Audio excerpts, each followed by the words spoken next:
loop hier in Hartje Centrum Meppel met de Dikdakkers. En met hun hebben we vandaag een afspraak in een thuisbasis, hè? Jullie thuiscafé, herberg Het Plein. Het schijnt daar super gezellig te zijn. Kom maar mee. Anton Geerts, Ja, Hans Voogd. Ja. En jullie vormen samen de Dikdakkers. Hè? Klopt, ja. Het feestduo uit het noorden van het land. Ja. Hoe is dat ooit ontstaan eigenlijk? Nou, ik zou je vertellen, wij zaten vroeger bij elkaar in de klas. En toen begonnen wij ooit eens een keer een drive-in showtje. En dat liep dusdanig uit de hand dat het op een gegeven moment viel het geluid uit. Maar er stonden een paar honderd man in de zaal. Toen zijn wij op de tafel gaan staan. Toen begonnen we wat te zingen, om de boel een beetje aan de draai te houden. Toen dachten wij van, dit is ook wel heel erg leuk. En zo is eigenlijk de Dikdakkers ontstaan. Was dat de basisschool, middelbare school? Dit was middelbare school. Middelbare school. Toen waren wij een jaar of 12, 13 en toen begonnen we met een drive-in show. Hadden we nog een bakfiets, daar ging de drive-in show erop en dan gingen we de scholen bij langs in Meppel. En zo stond het staan. Je volgt school, dus je wil eigenlijk ook iets worden later. Ja. Hadden jullie plannen? Bijvoorbeeld jij? Nee, ik had geen echt plannen. Maar iets van entertaining zat er al wel, zat er wel vroeg in, ja. En bij jou ook? Achteraf wel bekeken wel, ja. In de klas altijd lachen, gieren, brullen natuurlijk, gekkigheid. Maar we waren niet serieus. En dat zijn wij nu op een tijd wel, maar er zit nog wel een beetje het qua jongensgevoel van vroeger zit er nog steeds wel in. Maar dat heb jij en dat heeft Anton ook, denk ik. Waar komt die naam eigenlijk vandaan, Dikdakkers?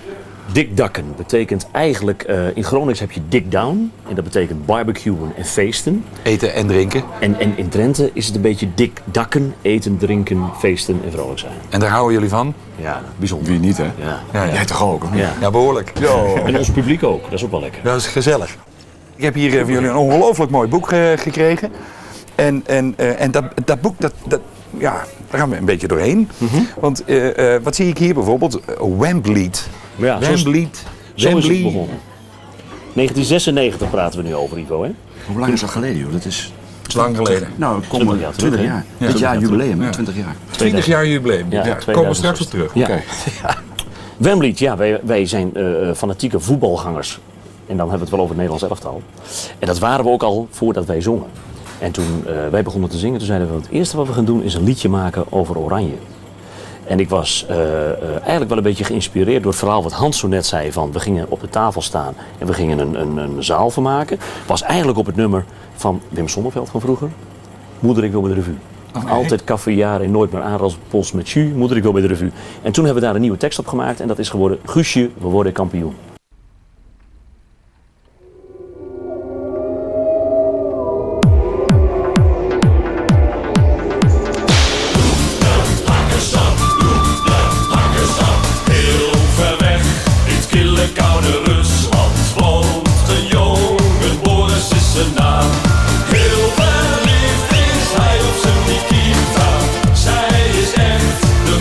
Van het kamp. En als Boris zegt dat hij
Ja, ik woon samen. En ik heb een leuke vriend. Dat kan. Ja. Daar is toch niks En mis daar mee? heb ik een bed and breakfast mee. En, Dus we kunnen bij jou komen slapen? Ja, je kan bij ons komen slapen, ja. Ja. En dat slapen boven de paarden. En ja, waar maak je dat mee als jij in je bed ligt en je wordt gewekt door het gehinnik van een paard? Dat is natuurlijk wel geweldig. Je zit me aan te kijken alsof je het een keer mee wil maken. Hè? Ja, echt? Ja, nou, dan gaan ze zo meteen even agenda's trekken. Dat lijkt me Ja, goed. dat gaan we doen. Ja. En jij, wat Ik heb een relatie op afstand. Mijn vriendin woont in Enschede. 2 kindertjes. En ik woon lekker in Meppel. Ik heb een herenmodezaak hier in de buurt. Dus ja, we zijn veelzijdig bezig. Ja, dat steltje, ja. Ja. Jeans, veel casual. Tegenwoordig kan het allemaal vrij sportief, maar toch gekleed. Hè? Het hoeft allemaal niet meer pakken te zijn en zo. En het heeft ook weer een voordeel voor onze dikdakkers. Want ik heb ook zo weer mijn ingangen om de dikdakkers in kleding te voorzien. En jullie populariteit die ging op een gegeven moment zover dat je zelfs een auto kreeg aangeboden? Ja, er was dit was nog in de tijd hier in Meppel van een dealer die naar ons toe kwam en die zei van... Dit is zo te gek dat jullie op al die EK's en WK's te zien zijn. Ik wil dat jullie in mijn auto... Ja, er moet een auto komen met dikdakkers erop en dat ding moet gewoon mee naar die EK's en naar die WK's en lekker naar de feesttent in Nederland. En ik moet je zeggen, dit was onze eerste auto die we hadden. Hoog aardbaarheidsgehalte. Hoog aardbaargehalte. Het is geen patserbak niet. Nee, je komt niet nee. met een asociale bak Nee, aanzetten. nee. Maar je hoeft ook niet bij een feesttent te melden dat je eraan kwam. Nee, Want dat de was bomen wel- gingen voor je open, weet je. Dat is wel te Erg zien, leuk, hè? ja. De kranten hebben daar ook behoorlijk aandacht aan geschonken, zie Ja, ik. ja. En dit vind ik ook Ja, wel. De Meppeler van het jaar. Zijn jullie Ja, dat geworden? Dat Of zijn wij geworden, ja. Ja, Ook wel bijzonder. was heel bijzonder. wat gebeurt er dan? Nou, Meppeler van het jaar is iemand die wat betekent voor Meppel en die dat uitdraagt. Maar Meppel had natuurlijk al lang gezien dat wij gezien werden op EK's, WK's en in het land. En elke keer werd er gezegd het Meppeler duo, de dikdakkers.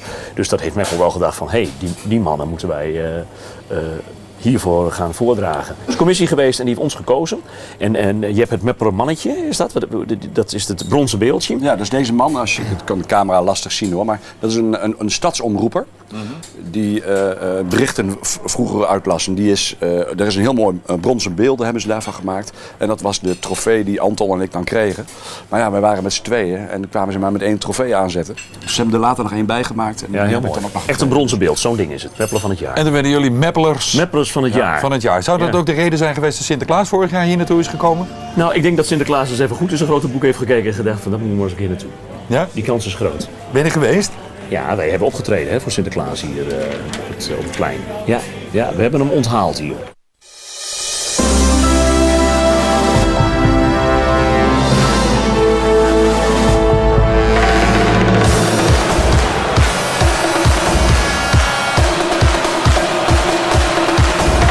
We zijn hier met z'n allen. We gaan weer lekker ballen. We komen voor de zegen. En niemand houdt ons tegen. We springen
Clausien was het kruidenvrouwtje van Nederland.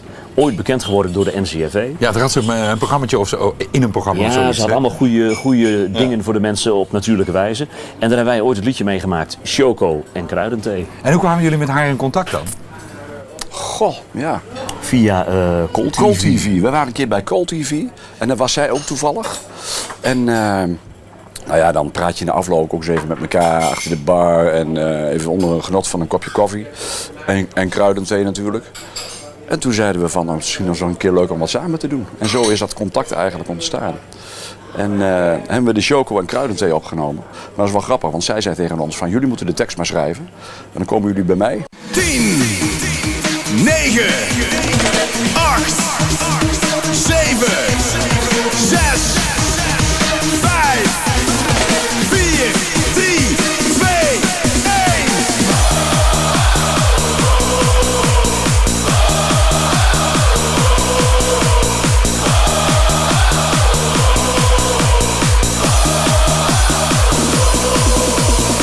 Ja, samen sterk, dat willen we weten.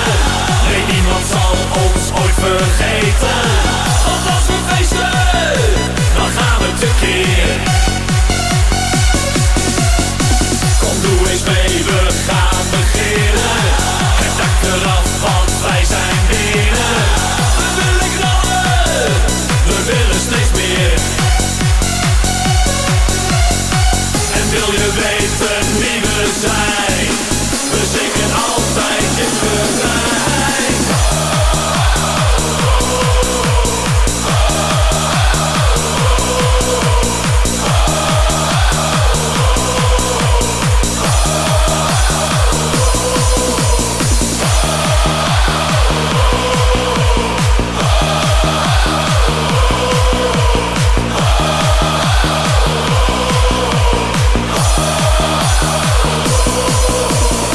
Het is te gek, kom laat je horen. Ja, alles deugt heel diep in je oren. En iedereen, die kan ons verstaan. We gaan tekeer als wilde beesten. Want wij weten hoe je moet feesten. Met z'n allen, laat je maar gaan. Nu kan het ons echt niets meer schelen. Het drinkt uit 100.000 delen.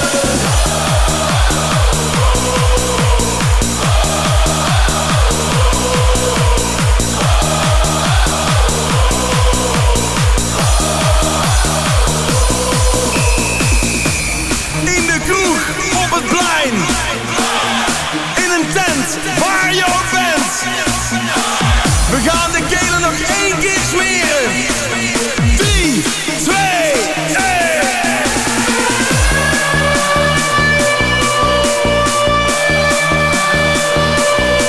Oké. We gaan springen.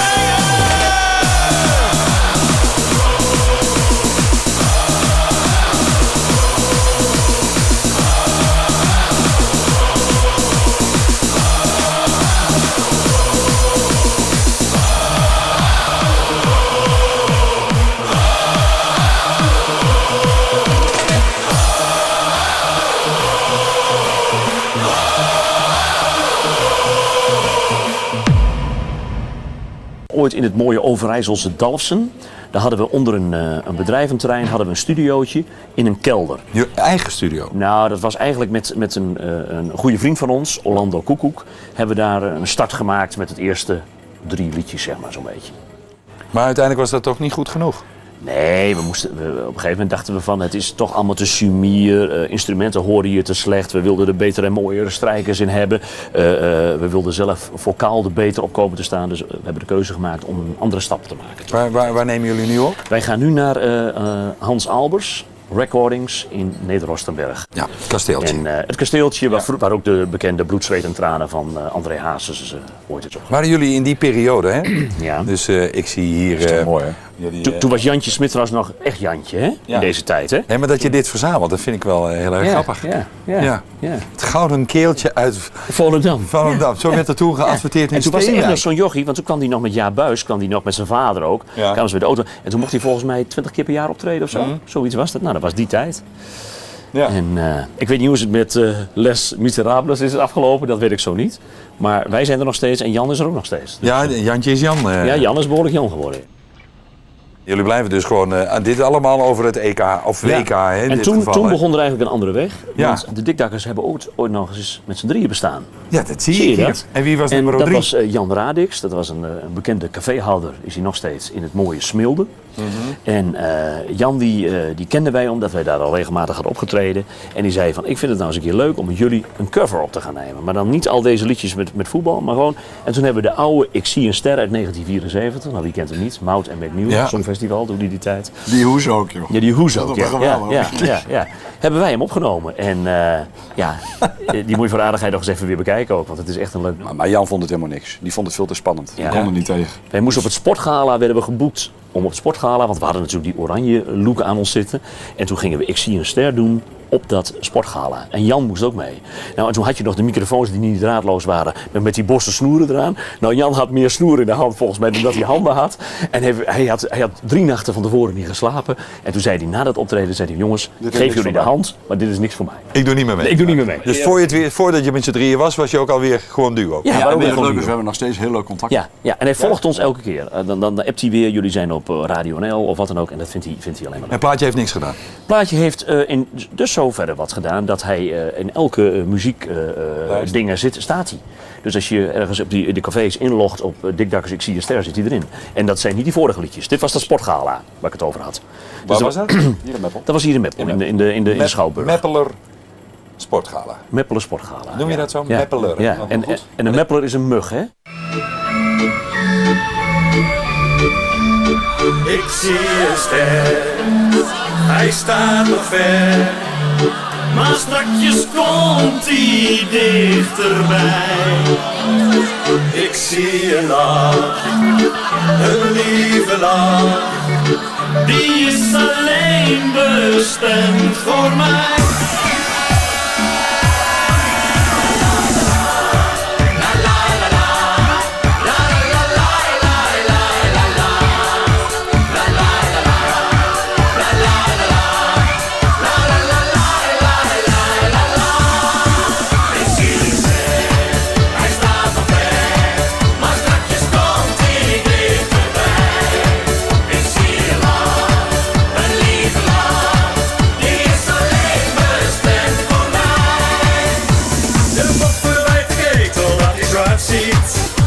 En meer van dat soort kreten slaakte jij.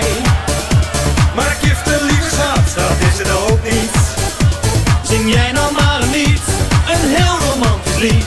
Dan speel ik er een stukje orgel bij. Ik zie een ster, hij staat nog ver. Maar strakjes komt hij dichterbij. Ik zie een lach, een lieve lach. Die is alleen bestemd voor mij. De diepte is voor een ander niet te vatten. Geen mens weet wat jij met die ster bedoelt. Jij moet die mensen niet zo onderschatten.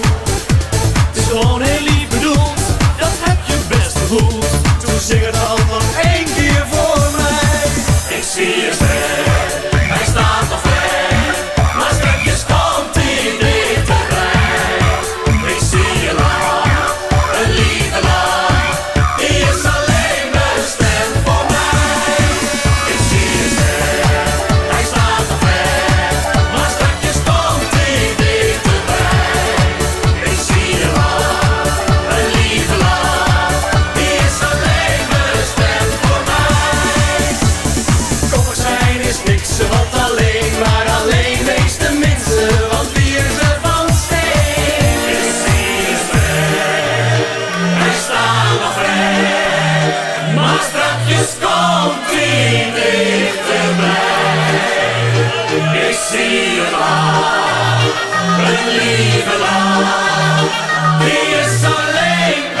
En toen ging de volgende single komen, ook niet geen voetbal. Dat was Zonnebrand. Zonnebrand even checken. We wilden toen dat bekende reclamespotje. Over een slager was dat volgens mij. Even checken. Misschien weet je dat nog wel. Ja. En daar hebben wij een liedje over gemaakt. Niet over die slager, maar wel even checken. En dat hebben we genoemd Zonnebrand even checken. En dat moest een zomerhitje worden. Zomerplaat. En dat was een heel leuk liedje. Was dat de eerste single bij Hans Aalbos eigenlijk? Nee, Ik zie een ster was de eerste. Oh ja. Ik zie een ster was de single. eerste. Dit is de tweede single. De tweede single bij. Hoorde je dan ook duidelijk het verschil? Ja, kwalitatief gewoon heel anders. Maar dat was wel lachen, want wij kwamen ook bij Hans Aalbos met onze vorige singles. En ja, daar moest hij eigenlijk haast gewoon om lachen. Maar wij vonden dat op onze manier wel weer gaaf, weet je wel. Dus voor ons was het ook weer echt een stap, een paar treden hoger dan wat we gedaan hadden. Ja. Dat is wel mooi. Ja, en dan voor die kijkers, ik bedoel, als je die studio ziet, ik bedoel, dan sta je beneden te zingen en boven zit de regie, hè? Ja, toch? dat is gewoon kwaliteit aan. Ja, Dat is gewoon ja. niet te vergelijken met Ja. toen. Goed. Zonnebrand even checken. En dan, en toen kwam er weer een voetbalplaatje. Al die toernooien. Hoor. Ja, You Never Can Be the Dutch. Is dat Meppels? Ja, dat is wel leuk, of niet? Ja, You Never Can Beat the Dutch. Maar dan toch Nederlands-Engels? Nee, nee, het is een Nederlandse tekst, maar het heeft wel een beetje een Engelse beat. Hubert Tan heeft nog oranje kostuums voor ons gemaakt. En daar gingen we mee de boer op. Ja, dat was wel mooi, want ik kende Humberto toen van zijn pakken al, omdat ik natuurlijk ook die kledingwinkel heb. En toen heb ik tegen Humberto gezegd van, kun jij wat stof regelen en kun je wat oranje kostuums maken? Ja, dat is wel heel gaaf, want wij waren toen de enige die in een driedelig oranje kostuum liepen. En een paar EK's en WK's verder werden die dingen gewoon helemaal gekopieerd. Maar dan waren het gewoon polyester pakjes voor €100. Die kon elke supporter kopen op de straat ook, weet je wel. Wat mij nou zo nieuwsgierig maakt, en misschien die kijker thuis ook wel. Jij hebt een kledingwinkel, dus je hebt kleding, want Humberto Tan die maakt kleding, hè? Ontwerpt kleding. Ja. Kom je dan heel makkelijk met hem rechtstreeks in contact? Ja, als je zijn lijn volgt wel. Als ik bijvoorbeeld kleding van Humberto in mijn winkel heb, dan is het vrij makkelijk om tegen hem te zeggen van... Ja, maar als je dan belt, is het dan hallo met Humberto? nee, niet met Humberto, maar dan zijn er vertegenwoordigers. En als je dan bij hem in de showroom komt, dan zit hij er toevallig wel eens even bij, weet je wel. Om Ja. even- En dan krijg je het al gauw over dit soort dingen. Dat is wel Nu heel erg nog? leuk. Nee, nu niet meer. Ik heb geen kostuums van Humberto meer. in mijn Oh, winkel. oké. Nee. Dus je kunt hem ook niet meer bellen? Oh, ik weet zeker, als wij hem weer zien, dan is het weer gezellig. Ja, ja. Ja, dat heeft ook ons wel regelmatig gepresenteerd op Oranje Feesten, die hij nog wel eens presenteert.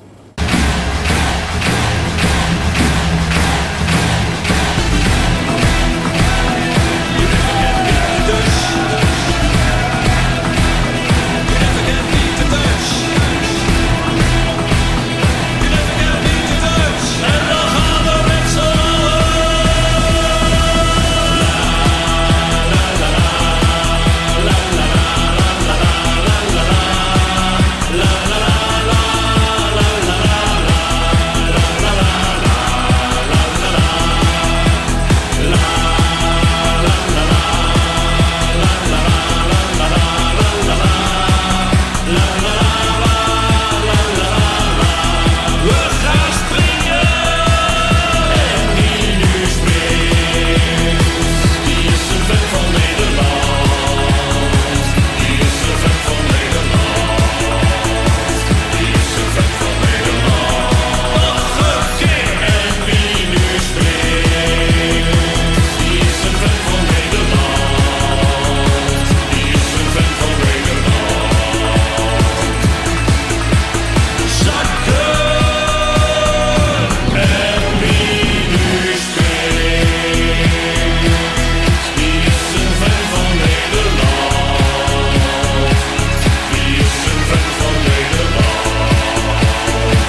je strooit je wel met Engelse titels, ondanks het feit dat het allemaal Nederlandstalig is. Als ik het ook weer terugzie, dan hebben we het al wel heel wat opgenomen. Gedaan. 70's, oude mutplaat.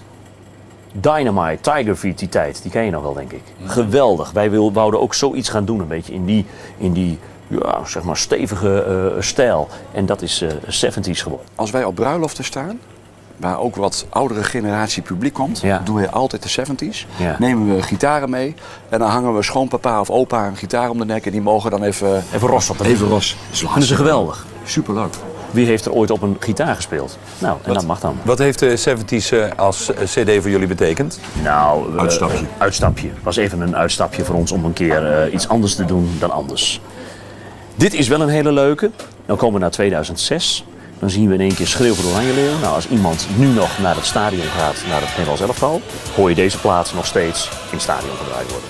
Schreeuw voor de Oranje Leeuw. Oh. Geeft het een kick als je er zelf zit? Dat is een kick. Als je dat plaatje hoort? Ja, wel bijzonder, vind ik wel bijzonder. Deze plaat is door Tom Peters geschreven. Dus de tekstschrijver van dit liedje, wel een bekende in onze wereld. En we hebben hem ook bij Hans Albers opgenomen met een delegatie van Oranje publiek. Die hebben we meegenomen naar de studio, een man of 20, 25. En die hebben mede als koor gefungeerd op deze plaat. En dat is wel mooi, want die dragen dat het ook weer uit, hè? Geen afstand tussen dikdakkers en publiek. Ja, wat wij... Dat is eigenlijk, als het loopt als een rode draad door ons artiest zijn heen. Wij willen geen afstand tussen het publiek. Onze liedjes zijn interactief. Wij willen dat wij het feest samen vieren. Dat vinden we heel bijzonder. Maar we hebben er wel even aan moeten wennen, want wij zijn natuurlijk in dit soort cafés begonnen. Waar de mensen voor je bij het biljart stonden. En toen gingen wij in één keer met Schreeuw voor de Oranje Leeuw het grotere publiek benaderen. En dan stond je in één keer in grote feesttenten met 3.000, 4.000 mensen erin. En dan had je wel in één keer die afstand. Want er zitten 4, 5 meter tussen. En dat was wel anders. Daar moesten wij aan wennen in het begin. Ja, en is dan je optreden ook dat je anders... Adrenaline is anders. Ja. Nee, maar ik bedoel dat je, om toch zo dicht mogelijk bij die mensen te komen in figuurlijke zin, is dat dan... Wil je heel graag. Moet je dan harder je best doen? Nou, wij waren altijd van het aanraken. En mensen wilden ons aanraken. En nou kon dat niet meer. Dus moest je een andere manier zien te vinden om die mensen te bereiken. Ja. En dat hadden wij de eerste 5, 6 keer even... Moest dat padje vallen weer. En dat doen we nou met deze dingen, hè? Ja, de vlaggetjes. Het heeft heel veel impact. En die delen jullie dan uit? Ja, en dan probeer je die handreiking echt... Dat willen we echt zelf doen, weet je wel? En de kracht is natuurlijk als je in een feesttent bent, want wij nemen ze al jaren mee, iedereen kent onze vlaggetjes wel.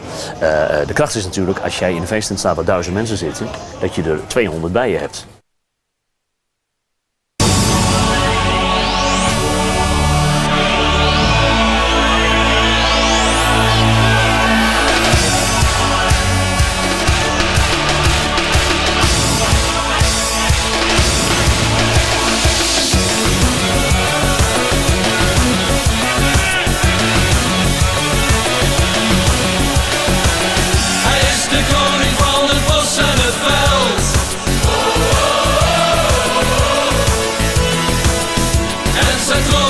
Is wat er telt. Nee, hij zal nooit ten onder gaan.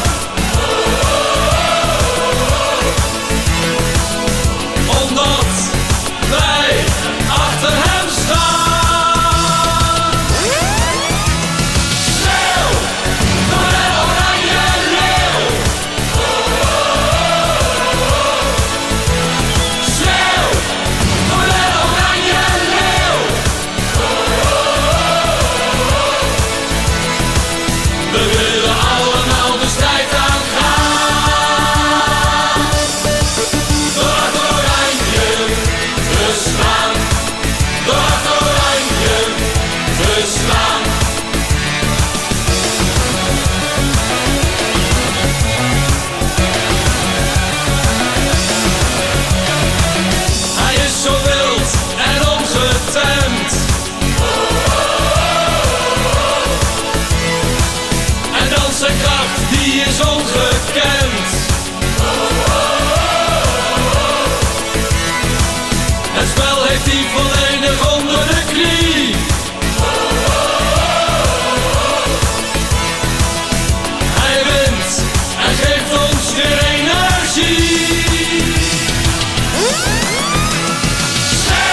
Ja, en toen kwam het, hè, 2007. Hè?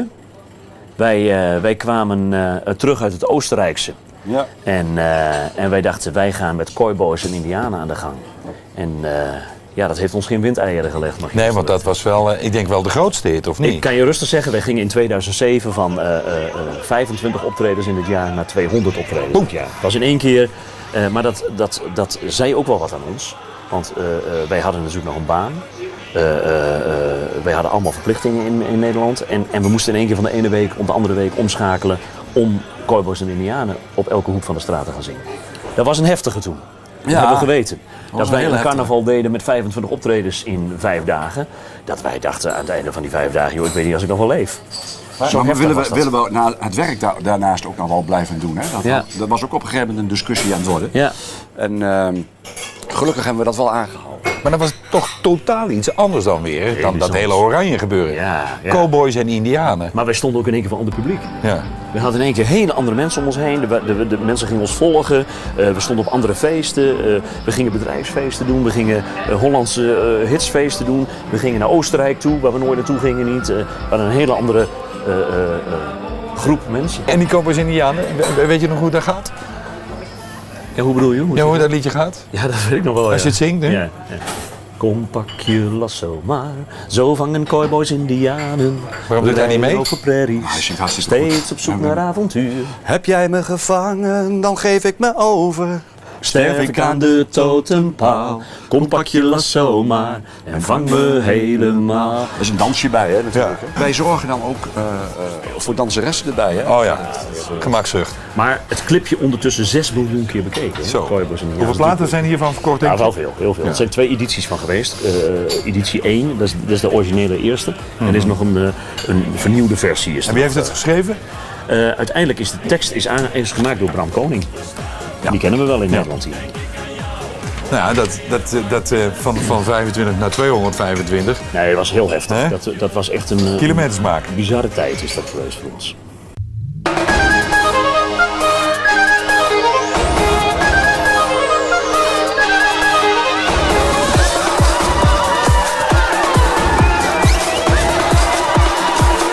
Kom pak je lasso maar, zo vangen cowboys indianen.